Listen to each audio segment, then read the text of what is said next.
Welcome to T-SAT. ఈరోజు మనం తెలంగాణ ఉద్యమంలో భాగంగా కళలు వాస్తుశిల్పము అంటున్నాం. ఇక్కడ కళలు అనే అంశాన్ని ఏ కోణంలో గమనించాలి? సాధారణంగా తెలంగాణ సమాజంలో అత్యధిక సమాజం గ్రామీణ సమాజాన్ని కలిగి ఉండడం జరుగుతుంది. ఇప్పటికీ 50కి పైగా శాతం ఉద్యోగాలు అనేవి వ్యవసాయ రంగం నుండి అందించబడుతున్నాయి. ఉద్యోగాలు అనేవి వ్యవసాయ రంగంలోనే పొందడం జరుగుతుంది. మరలాంటి ఈ గ్రామీణ నేపథ్యం ద్వారా ఉద్భవించిన కళలు అనేవి ఏమున్నాయి? ఆ కళలనే మనము జానపద కళారూపాలుగా పిలుస్తున్నాం. అలాంటి జానపద కళారూపాలు మళ్ళీ వివిధ రకాలుగా ఉంటాయి. అదే క్రమంలో వాస్తుశిల్పాన్ని గమనించాలి. తెలంగాణ వాస్తుశిల్పానికి ఒక ప్రత్యేకత అనేది ఉంటుంది. భారతీయ వాస్తుశిల్పంలో తెలంగాణ వాస్తుశిల్పానికి ఒక ప్రత్యేకత అనేది ఉంది. ఎందుకు ఉంది ఇక్కడ గమనించాలి. ఎందుకంటే తెలంగాణ కేంద్రంగా పరిపాలించిన రాజవంశాలను గమనిస్తే 2 ప్రధాన మతాలకు సంబంధించిన రాజవంశాలు కనబడతాయి. ఒకటి శాతవాహన, ఇక్ష్వాక, విష్ణుకుండని నుండి కాకతీయుల వరకు గమనిస్తే హిందూ రాజవంశాలు అనేవి ప్రత్యేకంగా కనబడతాయి. బహుమని, కుతుబ్షాహి, అసఫ్జాహి రూపంలో కనుక గమనిస్తే మనకు ఇస్లాం భావజాలానికి సంబంధించిన మత రాజకీయాలు అనేవి కనబడుతున్నాయి. అంటే తెలంగాణ భౌగోళిక ప్రాంతాన్ని పరిపాలించినవి 2 మతాలు స్పష్టంగా కనబడతాయి. ఈ మతాల యొక్క సమ్మేళనం యొక్క వాస్తుశిల్పం కూడా కనబడుతుంది. అంటే ఆ సమ్మేళనంలో ఇటు ఇస్లాం మతం యొక్క భావజాలానికి సంబంధించిన వాస్తుశైలిలు, అదేవిధంగా హిందూ భారతానికి అంటే హిందూ తత్వానికి సంబంధించిన వాస్తుశైలి రూపాలు అనేవి 2 సమ్మేళితంగా ఉండవచ్చు, 2 విరుద్ధంగా కూడా ఉండవచ్చు. ఇప్పుడు గమనించండి, వేములవాడను గమనించండి.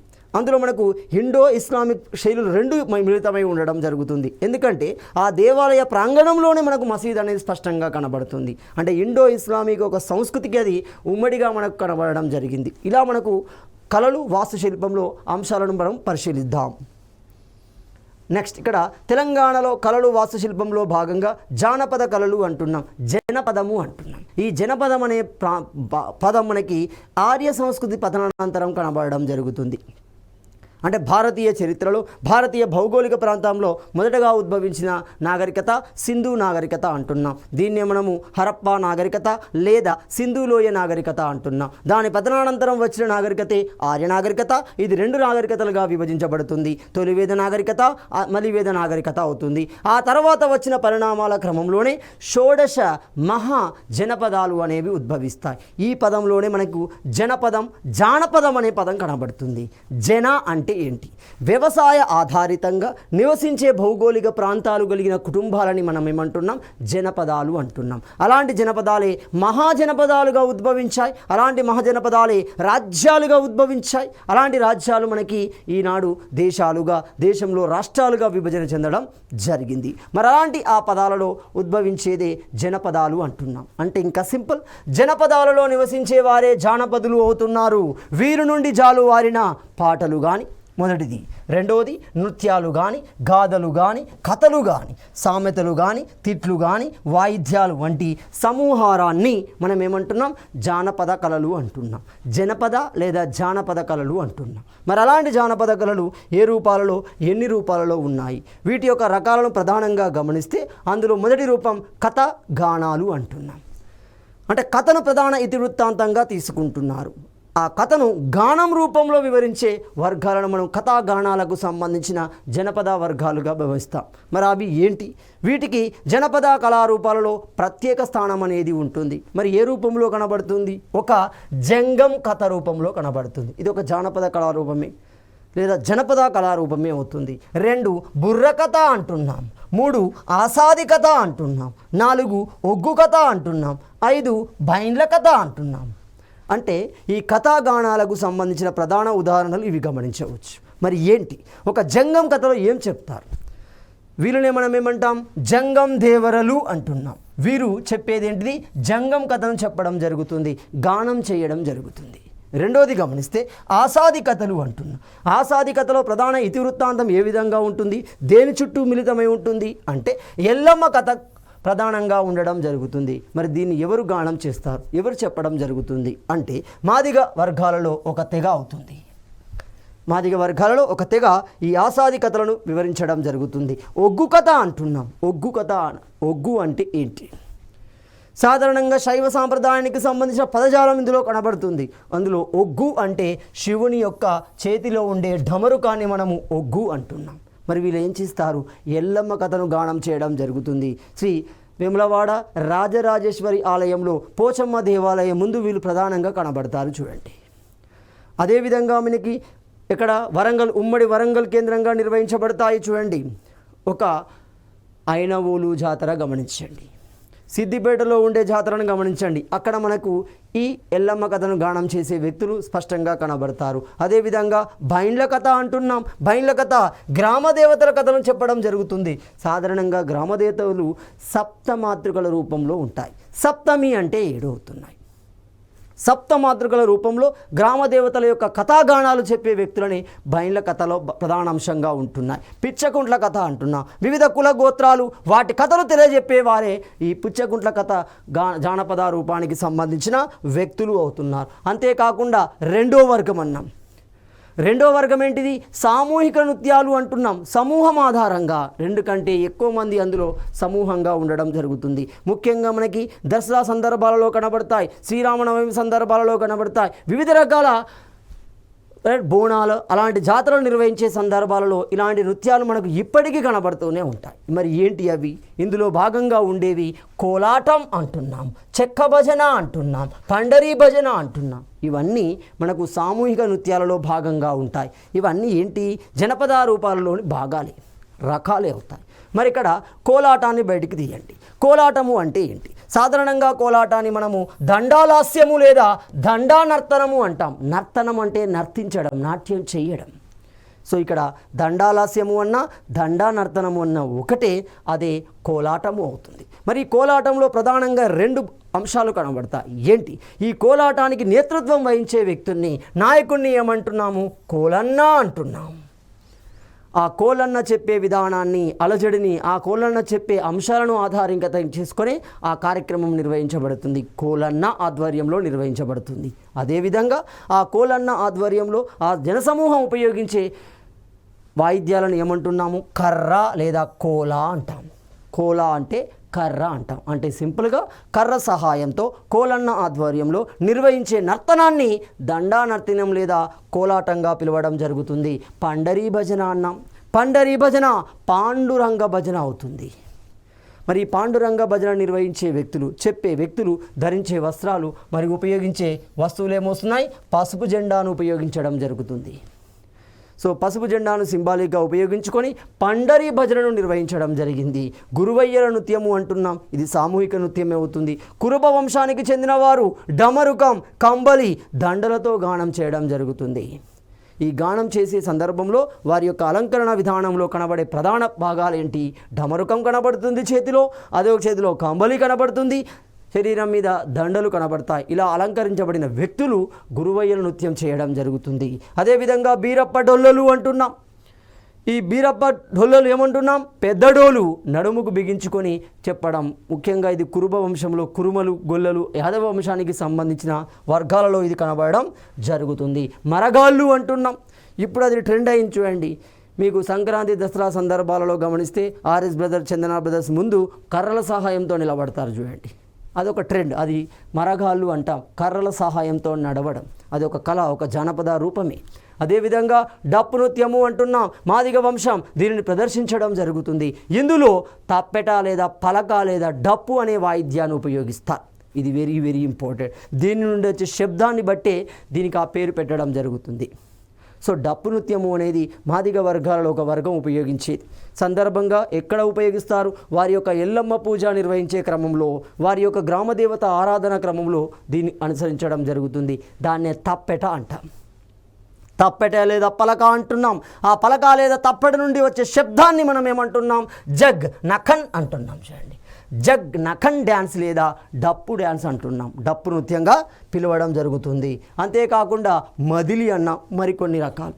మదిలి అనేది మీకు పీరీల పండుగ సందర్భంలో కనబడుతుంది. మొత్తం తెలంగాణ సమాజంలో బహుమని సమాజంతో మనకు తెలంగాణలో ఇస్లామిక్ భావజాలం కూడా సమాజంలోకి వచ్చింది. మరి ఇలాంటి క్రమంలో కుతుబ్ షాయిలలో ఈ రూపం అనేది వచ్చింది. పీరీల పండుగ, దీన్ని మనం ఏమంటాం? మొహర్రం అంటున్నాం. 10 రోజులు నిర్వహించుకునే మొహర్రం లేదా పీరీల పండుగ హిందూ ముస్లింల ఐక్యతకి తెలంగాణ కేంద్రంగా చిహ్నంగా కనబడడం జరుగుతుంది. సో మరలాంటి ఈ పీరీల పండుగ సందర్భంలో అగ్నిగుండం తొక్కడం. సో అగ్నిగుండం నుండి నడవడం ద్వారా తాము చేసిన పాపాల నుండి విముక్తి పొందుతాడు, దైవానుగ్రహం పొందుతాడు అనేది ప్రజల యొక్క నమ్మకం. మంచి జరుగుతుంది అనేది, కీడు జరగదు అనేది ఒక నమ్మకం. ఆ అగ్నిగుండం నుండి నడవడాన్ని మనం ఏమంటాం? మదిలి అంటాం. ఈ సాంప్రదాయం మనకు శివరాత్రి సందర్భాలలో కూడా జరుగుతుంది చూడండి. ముఖ్యంగా రామప్ప దేవాలయంలో అగ్నిగుండాలు తొక్కడం అనే కార్యక్రమం కొనసాగుతుంది. ఇది చాలా చోట్ల జరుగుతుంది. కాబట్టి ఇక్కడ మదిలి అనేది ప్రత్యేకంగా పీరీల పండుగ లేదా మొహర్రం సందర్భంలో నిర్వహించే ఒక అగ్నిగుండం తొక్కడం అనే కార్యక్రమం. అదేవిధంగా చిందు భాగవతం. చిందు భాగవతము అంటే, చిందు అంటే ఏంటి? చిందు అంటే అడుగు వేయడం. మరి ఈ అడుగు ఏ విధంగా వేస్తారు? ఆ శబ్దానికి అనుగుణంగా, శబ్ద ఉచ్చారణకు అనుగుణంగా అడుగు అనేది పడడం జరుగుతుంది. దాన్ని చిందు భాగవతం అంటాం. భాగవతం అనేది ఆ ధ్వనిని ఉత్పత్తి చేస్తుంది. కృష్ణుని ఆధారితంగా ఉద్భవించిన మతాన్ని భాగవత మతము అంటున్నాం. అలాంటి మతంలోని భావజాలాలని, పాటలను ఉపయోగిస్తూ చేసే అడుగులను, వేసే అడుగులని చిందు భాగవతంగా పిలవడం జరుగుతుంది. అంటే ప్రధాన ఇతివృత్తాంతం భాగవతం నుండి తీసుకోబడుతుంది. మరి మాదిగ కులానికి చెందిన వారు దీన్ని ప్రదర్శించడం జరుగుతుంది. వీరు జంబా పురాణాన్ని గానం చేయడం జరుగుతుంది. భాగవతంలోని జంబా పురాణాన్ని ప్రధాన ఇతివృత్తాంతంగా వీళ్ళు దీన్ని నిర్వహిస్తున్నారు. వ్యక్తిగత నృత్యాలు అంటున్నాం. వ్యక్తిగత నృత్యాలు అంటే ఒకే వ్యక్తి చేసేది. సామూహిక నృత్యాలు అన్నాం, వ్యక్తిగత నృత్యాలు అంటున్నాం. ఇక్కడ వ్యక్తిగత నృత్యాలలో భాగంగా నామాల సింగడు అంటున్నాము. మనకు కనబడుతుంది చూడండి, సంక్రాంతి ఆ సందర్భాలలో కనబడుతుంది మనకి. నామాల సింగడు, గరుడ స్తంభ దాసరి, గద్దె చెప్పేవారు, వీళ్ళందరూ మనకి వ్యక్తిగతంగా ఒక్కరే వస్తారు అని అర్థం. ఆ కార్యక్రమంలో పాల్గొనే వ్యక్తి సమూహం కేవలం ఒక్కరే. ఒకరికంటే ఎక్కువ, ఇద్దరు లేదా ముగ్గురు లేదా సమూహంగా ఉంటే దాన్ని సామూహిక నృత్యంగా పిలవడం జరిగింది. ఆశ్రిత కులాలు అంటున్నాం. చాలా చాలా ఇంపార్టెంట్. తెలంగాణ సమాజంలో కనబడే అతి ముఖ్యమైన లక్షణాలలో ఒకటి ఆశ్రిత కులం. ఆశ్రితం అంటే ఆధారపడడం. ఇది చాలా చాలా ఇంపార్టెంట్. ఎందుకంటే సామాజిక వ్యవస్థని బలోపేతం చేస్తూ వారసత్వానికి అందించే క్రమంలో సృష్టించబడిన ఒక విధానం అవుతుంది. ఇప్పటి భావజాలంలో అది తప్పుగా కనబడ్డప్పటికీ ఆనాటి భావజాలానికి, ఆనాటి సమాజానికి అది సరి అనేదిగానే భావించవచ్చు. అంటే దాన్ని అనుసరించే విధానం తప్పు, కానీ దాన్ని ప్రవేశపెట్టిన విధానం కరెక్ట్. ఇక్కడ క్లియర్గా లోతుగా గమనిస్తే అర్థమవుతుంది. ఆశ్రితం యాచక వృత్తి వీరి యొక్క ప్రధాన వృత్తి అంటున్నాం. యాచకం అనేది ఇది 2 రకాల యాచకాలు ఉంటాయి. ఎక్కడ పడితే అక్కడ ఆడుకోవడం కాదు. నిర్దిష్టంగా ఒక వర్గం మీద ఆధారపడుతుంది అంతే తప్ప ఇంకో వర్గాన్ని ముట్టుకోదు. తద్వారా ఏమవుతుంది? ఆ వర్గం యొక్క చరిత్ర భవిష్యత్ తరాలకు అందించబడుతుంది. క్లియర్ గమనించండి. వివిధ వర్గాల వద్ద భిక్షమెత్తుకోవడం జరిగింది. అందులో కొన్ని వర్గాలు గమనిస్తే విప్ర వినోదులు అంటున్నాం. ఎక్కడ వీళ్ళు? బ్రాహ్మణుల వద్ద యాచకాన్ని కలిగి ఉండడం జరుగుతుంది. ప్రతి సంవత్సరంలో నిర్దిష్ట సమయంలో వాళ్ళు బ్రాహ్మణుల దగ్గరికి వచ్చి బ్రాహ్మణుల యొక్క చరిత్ర, సంస్కృతి, వారసత్వాలని ప్రజానికానికి కథల ద్వారా, డ్రామాల ద్వారా వివిధ రకాల రూపాలలో వాళ్ళు తెలియజేస్తారు. విప్ర వినోదులు అంటున్నాం. వీళ్ళు మ్యాజిక్, ఇంద్రజాలాన్ని ఉపయోగిస్తారు.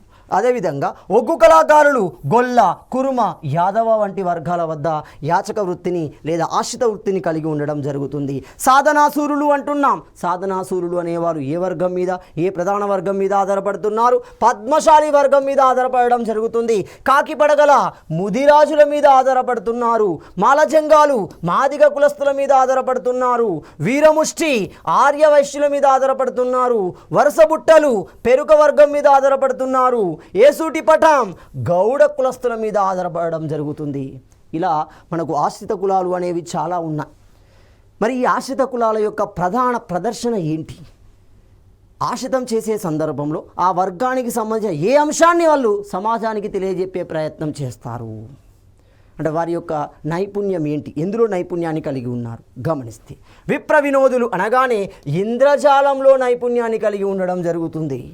మెరాకిల్స్ మొత్తం చేస్తారు చూడండి. అదేవిధంగా ఒగ్గు కళాకారులు మల్లన్న కథను గానం చేయడం జరుగుతుంది. అతని యొక్క పుట్టుక, అతని యొక్క పరిణామం, అతని యొక్క సామాజిక సేవా కార్యక్రమం మనకు ఇందులో చెప్పబడుతున్నారు. అతని యొక్క గొప్పతనాన్ని, విశిష్టతను చెప్పే ప్రయత్నం చేస్తారు. అందుకే ఈ రూపంలోనే మల్లన్న కథ చెప్పే రూపంలోనే మనకు పట్నాలు ఏర్పడ్డాయి చూడండి. చిన్నపట్నం, పెద్దపట్నం, చిన్నపట్నం అంటున్నాం చూడండి. అది కొమరవెల్లి జాతరలో గమనించండి, ఐనవోలు జాతరలో గమనించండి, వివిధ రకాల దేవాలయాలలో కూడా ఇది కనబడుతుంది చూడండి. సో ఒగ్గు కళాకారులు మల్లన్న కథ చెప్పడంలో నైపుణ్యాన్ని కలిగి ఉన్నారు. సాధనాశూరులు ఇంద్రజాల ప్రదర్శనలో చేయడం ఉన్నారు. రాళ్లను దైవాలుగా మార్చడం, రాళ్లతో కూడిన దేవాలయాన్ని నిర్మించడం, వీరి దాంట్లో నిష్ణాతులుగా కనబడుతున్నారు. మాలజంగాలు చిన్నమయ్య కథను చెప్పడం జరుగుతుంది. వీరముష్టి వాసవి కన్యకా పరమేశ్వరి అంటున్నాం. ఆర్యవైశ్యులకు సంబంధించిన ప్రధాన దైవం, ఆ దైవం యొక్క చరిత్రను చెప్పే నైపుణ్యాన్ని కలిగి ఉంటారు. పిచ్చకుంట్ల కుంట మల్లారెడ్డి కథను చెప్పడం జరుగుతుంది. యేసుడిపడం వారు గౌడ పురాణాన్ని చెప్పడం జరుగుతుంది. బైండ్ల వారు ఎల్లమ్మ కథను గానం చేయడం జరుగుతుంది. ఇలా ఒక్కొక్క ఆశ్రిత కులం ఒక్కొక్క రంగంలో నైపుణ్యాన్ని కలిగి ఉండడం జరుగుతుంది. చుక్క సత్తయ్య, మిద్దెరాములు, బాలసైదులు, శైలారాజ్య మల్లయ్య వంటి వారు ఒగ్గు కళాకారులు అవుతున్నారు. ప్రముఖ ఒగ్గు కళాకారులు అన్నాము. పరంధాములు అగ్గిపెట్టెలో చీర తయారు చేసిన వ్యక్తుల్లో మొదటి వ్యక్తి మనకు ఎవరవుతున్నారు? పరంధాములు అంటున్నాము. ఇది మనకు జానపద కళల రూపంలో, కళారూపాలలో భాగంగా జనపద కళలు తెలంగాణ కేంద్రంగా ఏ విధంగా ఆవిర్భవించాయి, వాటి యొక్క ప్రాముఖ్యత. అదే క్రమంలో వాస్తుశిల్పాన్ని గమనించాలి. మరి ఈ వాస్తుశిల్పం తెలంగాణ కేంద్రంగా గమనించగానే రెండు మతాల యొక్క సమ్మేళనం, రెండు మతాల యొక్క ప్రత్యేకతలు కనబడడం జరుగుతుంది. ఇక్కడ 3 అంశాలు గమనించాలి. హిందూ మతానికి సంబంధించిన దేవాలయాలు ఉంటాయి, ఇస్లాం మతానికి సంబంధించిన దేవాలయాలు ఉంటాయి, రెండింటి మిళితంగా ఏర్పడిన దేవాలయాలు కూడా ఉండడం జరుగుతుంది. సింపుల్గా వాటిని ఏమంటాం? ఇండో ఇస్లామిక్ అంటాం.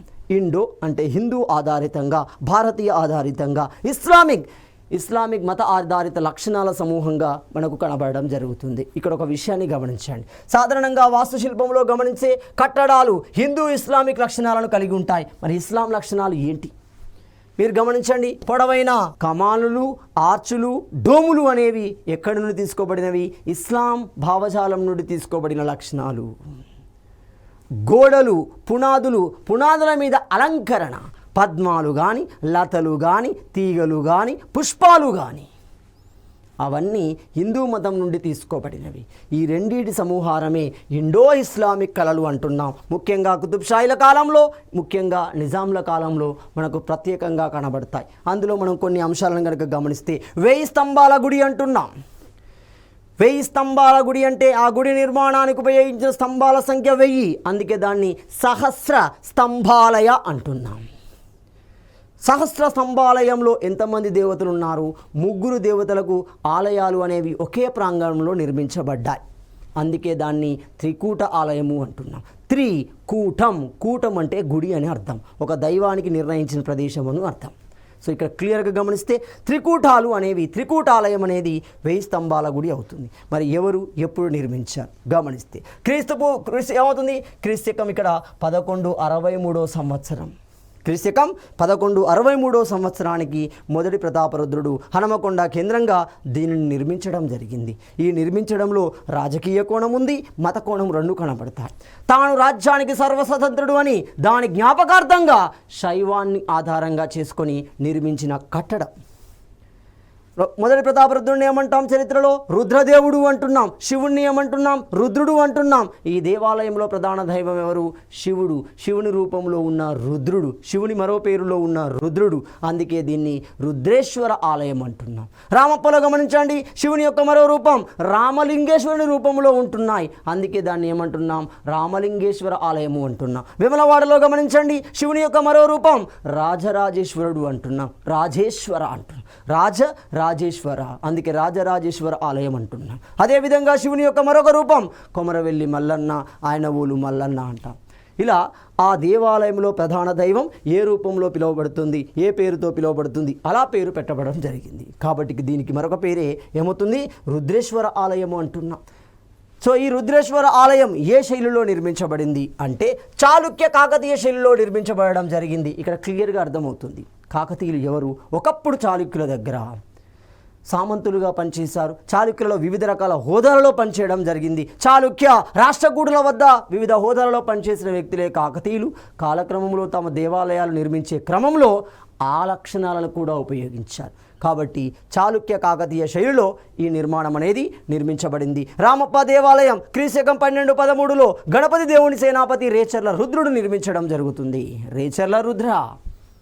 సో ఈ రేచర్ల రుద్ర ఎవరు? గణపతి దేవుని యొక్క సేనాధిపతి. చాలా చాలా ఇంపార్టెంట్. ఎప్పుడైతే గణపతి దేవుడు మహాదేవుడు గణపతి దేవుని యొక్క తండ్రి, మహాదేవుడు మరణించిన తర్వాత జైత్రపాల అంటాం. ఆ జైత్రపాలుని చేత ఇతడు బందీగా తీసుకోబడతాడు. ఆ సందర్భంలో కాకతీయ రాజ్యాన్ని సంరక్షించిన వ్యక్తి రేచర్ల రుద్ర. అలాంటి రేచర్ల రుద్రుడు రామలింగేశ్వర ఆలయాన్ని నిర్మించాడు రామప్ప చెరువు మీద. ఆ రామప్ప చెరువు సమీపంలో నిర్మించబడిందే రామలింగేశ్వరాలయం. అదే చరిత్రలో రామప్ప దేవాలయంగా పిలువబడడం జరిగింది. దీనికి చాలా ప్రత్యేకతలు ఉన్నాయి. ఇటీవలనే 2021-22 నాటికి అది యునెస్కో వారసత్వ చట్టంలో వారసత్వ సంపదలోకి వెళ్ళడం జరిగింది. అదేవిధంగా వేములవాడ, దీనినే వేములవాడ లేదా లేములవాడ అంటాం. లేములవాడ లేదా వేములవాడ అంటున్నాం. అలాంటి వేములవాడ చాళుక్యులు నిర్మించడం జరిగింది వేములవాడ. దీనికి మరొక పేరే రాజేశ్వరి ఆలయం అంటున్నాం. ఈ శైలి నిర్మాణంలో ఉపయోగించిన శైలి ఇండో ఇస్లామిక్ శైలి ద్వారా నిర్మించడం జరుగుతుంది. ఈ దేవాలయంలో రాజన్న శివుని రూపంలో ఉన్న శివునికి మరొక పేరైన రాజన్న ఎడమ భాగం లక్ష్మీ వినాయకుడు, కుడి భాగం రాజరాజేశ్వరి దేవి ఉండడం జరుగుతుంది. ఇది చాలా ఇంపార్టెంట్. అది వేములవాడకు సంబంధించిన అంశం. నెక్స్ట్ గమనిస్తే కాళేశ్వరము అంటున్నాం. కాళేశ్వరం ఆ పేర్లో 2 ఉన్నాయి చూడండి. కాళేశ్వరం అంటే వ్యక్తి జననానికి వ్యక్తి మరణానికి కారణమైన వ్యక్తులు, వ్యక్తి జననం ఆ మరణానికి కారణమైన వ్యక్తి, ఆ మరణాన్ని తీసుకెళ్లే వ్యక్తి, ఇద్దరి దేవాలయాలు ఇక్కడే ఉంటాయి చూడండి. అంటే సింపుల్గా మనకి యముడు శివుడు ఇద్దరికి సంబంధించిన ఆలయ ప్రతిష్టలు ఇక్కడ ప్రతిష్ఠించబడ్డాయి. విగ్రహ ప్రతిష్టలు అక్కడ కనబడతాయి. కాళేశ్వరం దానికే ముఖ్యం. జయశంకర్ భూపాలపల్లి జిల్లాలో కలదు. దీనిని కాళేశ్వర ముక్తేశ్వర ఆలయము అంటున్నాం. సో ఈ కాళేశ్వర ముక్తేశ్వర ఆలయానికి మరొక పేరే కాళేశ్వరం. ఇక్కడ 2 శివలింగాలు ఉన్నాయి. ప్రత్యేకత ఏంటి? జోడు శివలింగాలు లేదా 2 శివలింగాలు, ప్రతి శివలింగానికి రంధ్రం అనేది ఉండడం జరుగుతుంది. సో 2 రంధ్రాలు కలిగిన శివలింగాలు మనకు కాళేశ్వరంలో కనబడతాయి. అంతేకాకుండా విగ్రహం ముక్తేశ్వర ఆలయం అనేది ఇక్కడ మనకు కనబడడం జరిగింది.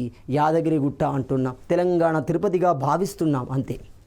తెలంగాణ తిరుపతి అనేది ఉంది. మన్యంకొండ అని కొందరు అంటారు, యాదగిరిగుట్ట అని కొందరు అంటారు. అంటే మొత్తంగా గమనిస్తే వైష్ణవ సాంప్రదాయానికి సంబంధించిన దేవాలయాలను తెలంగాణ కేంద్రంగా మనము తెలంగాణ తిరుపతిగా భావిస్తాము. అది ఇప్పుడిప్పుడే అభివృద్ధి చెందుతుంది. సో అలాంటి యాదగిరిగుట్ట దీనిని తెలంగాణ తిరుపతిగా భావిస్తారు. పంచనరసింహ క్షేత్రం దీనికి మరొక పేరు. ఎందుకంటే ఇక్కడ విష్ణువు 5 రూపాలలో పూజించబడతాడు, 5 రూపాలలో పిలువబడుతున్నాడు. ఏంటి అవి?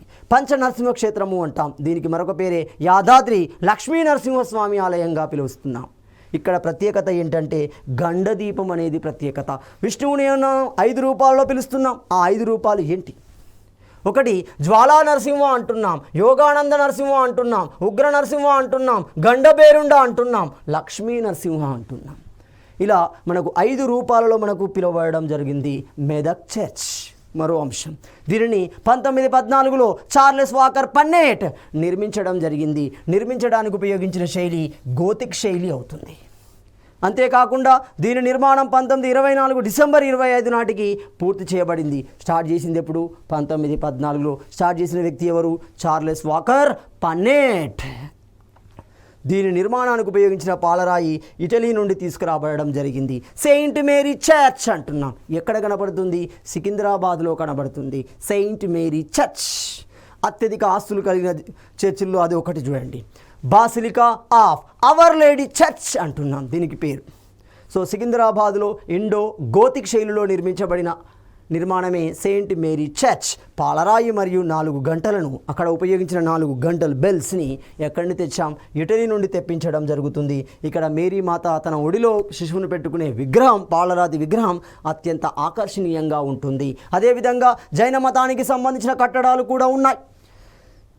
ఏమవుతుంది? తెలంగాణలో వర్ధమాన మహావీరుని కాలం నుండే జైనమత ఆనవాలు మనకు కనబడుతున్నాయి. తీర్థాంకరుల కాలం నుండే జైనమత ఆధారాలు కనబడడం జరుగుతుంది. మొత్తం తీర్థాంకరులు 24. రైట్. మొదటి తీర్థాంకరుని యొక్క కుమారుడు ఈ ప్రాంతాన్ని పరిపాలించినట్టుగా ఆధారాలు కనబడుతున్నాయి. సో అలాంటి ఈ జైనమత వారసత్వ కట్టడాలు ఎక్కడ కనబడుతున్నాయి? ఒకటి కొలనుపాక అంటున్నాం. కొలనుపాక అసలు పేరు గమనిస్తే కుల్పాక అంటున్నాం.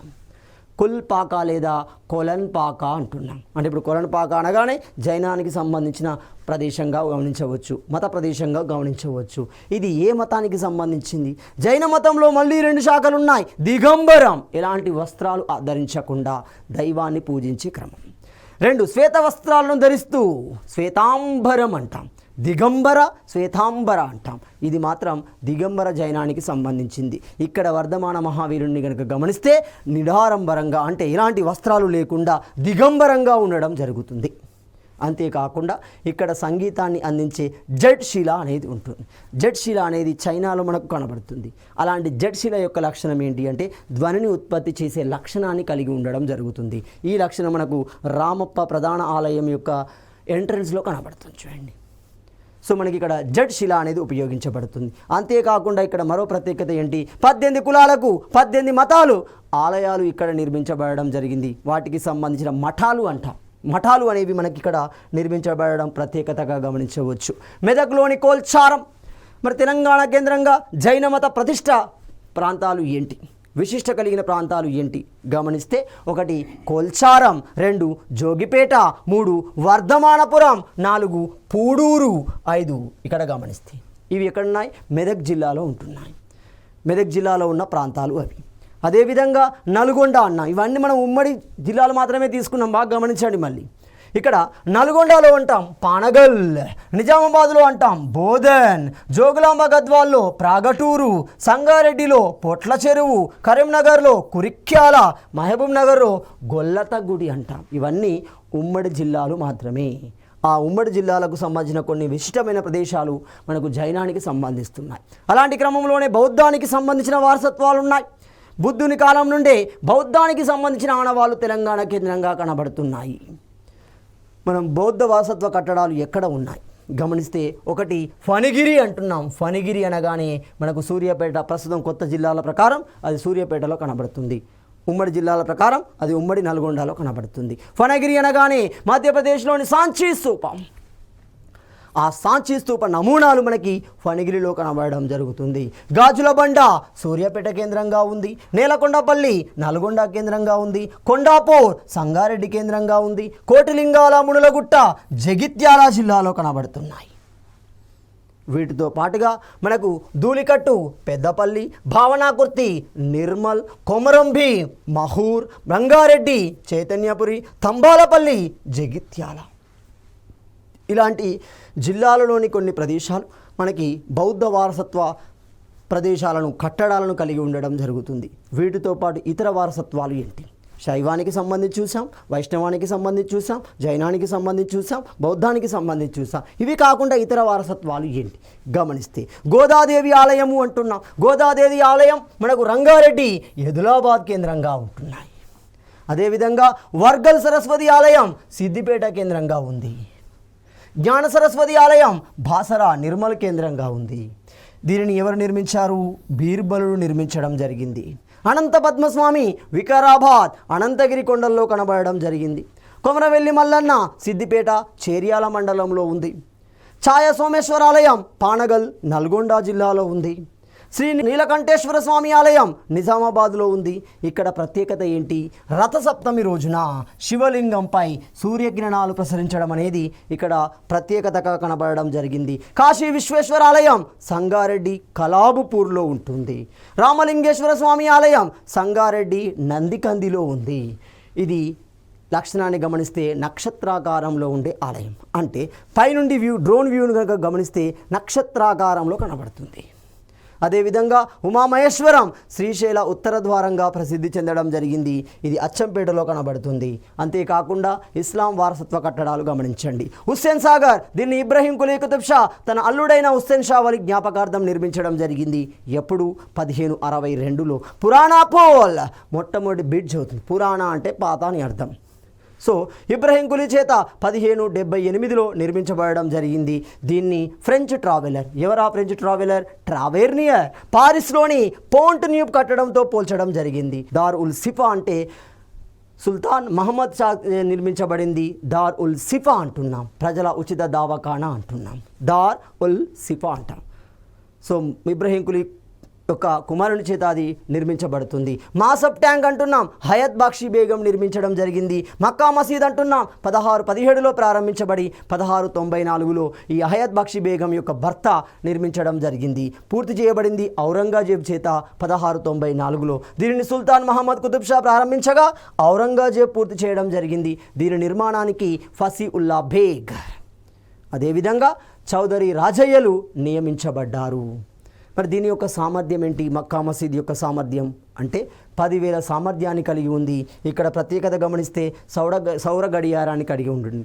సోలార్ ఆధారితంగా పనిచేసే గడియారం. అదేవిధంగా ప్రముఖ కట్టడం హైదరాబాద్ అనగానే, తెలంగాణ అనగానే గుర్తొచ్చే ప్రముఖ కట్టడం చార్ మినార్. చార్ అంటే 4, మినార్ అంటే ఎత్తైన గొట్ట. ఇక్కడ దీనిని మహమ్మద్ కులీ కుతుబ్ షా 1590-91 మధ్య నిర్మించడం జరిగింది. దీని నిర్మాణానికి ఉపయోగించిన నమూనా మైదాన్ ఈ నక్ష్ జహాన్ అంటున్నాం. 1824లో నైరుతి మినార్ రిపేర్ చేయబడడం జరిగింది. పిడుగుపాటు వల్ల కొంత ధ్వంసానికి గురి కావడంతో దీన్ని 1824లో రిపేర్ చేయడం జరిగింది. ఫలక్నుమా ప్యాలెస్, ఫలక్నుమా ఆర్ ఫలక్నామా, ఫలక్నుమా అని అనాలి, అది ఉర్దూ పరిభాషలో గమనిస్తే. ఇక్కడ దీని అర్థం ఆకాశ అర్థం అని అర్థం. ఆకాశ అర్థం దీన్ని ఎవరు నిర్మించారు? వికార్ ఉల్ ఉమ్రా 1884-93 మధ్య పూర్తి చేశాడు. దీని యొక్క నిర్మాణాన్ని గమనిస్తే తేలు ఆకారాన్ని కలిగి ఉండడం జరుగుతుంది. రూపశిల్పి విలియం మార్ట్ మారెట్ అంటున్నాం. సో విలియం వార్ట్ మారెట్ అనే వ్యక్తి ఈ ఫలక్నామాకు రూపశిల్పి డిజైన్ చేయడం జరిగింది. దీని యొక్క శైలి ఆండ్రియో పల్లాడియో శైలి అంటున్నాం. ఈ ఆండ్రియో పల్లాడియో శైలి అంటే ఏంటి? ఇటలీ ట్యూడర్ రాజవంశానికి సంబంధించిన శైలి. ఇటలీ మరియు ట్యూడర్ వంశానికి సంబంధించిన శైలినే మనము ఆండ్రియో పల్లాడియో శైలి అంటున్నాం. చౌముల్లా ప్యాలెస్ ఏంటి? చౌముల్లా అనగా 4 భవంతులు అని అర్థం. మరి ఆ 4 భవంతులు ఏంటో గమనించాలి. సో ఇది నిజాం సుల్తానుల యొక్క అధికార నివాస ప్రాంతంగా ఉండడం జరుగుతుంది. ఇందులో ఉండే 4 భవంతులు గమనిస్తే అఫ్జల్ మహల్, తనియత్ మహల్, మహాతాబ్ మహల్, అఫ్తాబ్ మహల్ అంటున్నాం. ఈ 4 భవంతులు మనకు ఇందులో ప్రత్యేకంగా కనబడడం జరుగుతుంది. దీనిని సలాబత్ జంగ్ ప్రారంభించగా 5వ నిజాం పూర్తి చేయడం జరిగింది. మరి దీని నిర్మాణానికి ఉపయోగించిన శైలి ఏమవుతుంది? యూరోపియన్ వాస్తు శైలి అవుతుంది. 2010లో యునెస్కో చేత గుర్తించబడింది. ఇది మొత్తం 45 ఎకరాల విస్తీర్ణాన్ని కలిగి ఉండడం జరిగింది. దీని యొక్క కంపారిటివ్ ఎక్కడ, దీన్ని పోలిన నిర్మాణం ఎక్కడ ఉంది అంటే ఇటలీ రాజప్రసాదాన్ని పోలి ఉండడం జరుగుతుంది. అంటే ఇటలీ రాజప్రసాదాన్ని పోలిన నిర్మాణమే ఇక్కడ కనబడుతుంది. సాలార్ జంగ్ మ్యూజియం. నిజాం కాలంలో 3వ సాలార్ జంగ్, మొత్తం 3 సాలార్ జంగ్లు ఉంటారు చూడండి. సో అందులో 3వ సాలార్ జంగ్ మీర్ యూసఫ్ అలీ ఖాన్. ఈ మీర్ యూసఫ్ అలీ ఖాన్ ప్రారంభించాడు. 1968 నుండి ఇది ప్రదర్శనకు ఉంచబడడం జరిగింది. సో వేలి ముసుగు ఏమవుతుంది? ఈ మేలి ముసుగు అంటే సన్నని ఉల్లిపాయ ముసుగు కలిగి ఉండటం. ఆ రెబేకా శిల్పం అనేది ఇక్కడ ప్రత్యేకత. నూర్జహాన్ కరవాలాలు అంటున్నాం. దంతపు సామాగ్రి ఇందులో ఆకర్షణగా ఉండడం జరిగింది. హాదియా వృక్షం అంటాం. హాదియా అంటే ఏనుగు అని అర్థం. సో ఇది గోల్కొండ సమీపంలోని నయా ఖిలా వద్ద ఉంది. దీనిని పోలిన వృక్షం మనకు రాజ్భవన్లో కూడా ఏర్పాటు చేశారు. చివరగా సెల్యులార్ జైల్ అంటాం. సెల్యులార్ జైల్ అనేది శిలువ ఆకారాన్ని కలిగి ఉండే గోతిక్ నిర్మాణ శైలి. సికింద్రాబాద్ తిరుమరిగిలి మధ్య దీన్ని నిర్మించడం జరిగింది. ఇలా తెలంగాణ కేంద్రంగా కళలు వాస్తు నిర్మాణానికి సంబంధించిన ప్రత్యేకతలు కలిగి ఉన్నాయి. అది భారతీయ సమాజంతో పోల్చిన, ప్రపంచ సమాజాలతో పోల్చిన తెలంగాణకు ఒక విశిష్టతను ఇవ్వడంలో ఇవి క్రియాశీలకంగా వ్యవహరించాయి. ఆ విషయాన్ని మనం గమనించాలి. మరి ఒక విషయాన్ని మరొక వీడియోలో చర్చించుకుందాం.